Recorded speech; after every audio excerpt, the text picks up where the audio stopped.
Hey, Brian from Garage Hall. Today we're working on a 2018 Toyota Tundra SR5, and we're going to be changing the cabin air filter, which is actually in your glove box. So you open your glove box up, and you have this little shelf unit in here, and you push straight up. Don't pull out. Push straight up, and then pull that out. And then you have this little trap door in here, which you're basically pushing up and then prying out from underneath, lightly pry out. And then you have your compartment here where the air filter is actually in. So you have these two tabs on either side.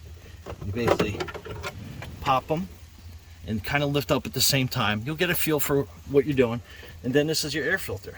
And oh boy, you can tell this has not been changed in a while. So that's got some dirt and debris on that sucker. Okay, good thing we're changing it.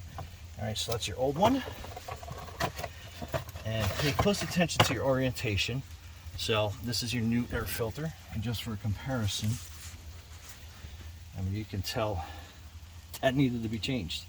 Pretty good. Anyhow, so your new one goes in, and you basically just slide that all the way in, and then you're putting your front filter piece cover in, and then basically it'll snap into place. And then you have your this bracket here. You push it in, push it down. You'll hear it snap in, and then you put your shelf unit back in, and basically just push down. And there you go. That is your Toyota Tundra cabin air filter replacement. Brian from Garage Hall.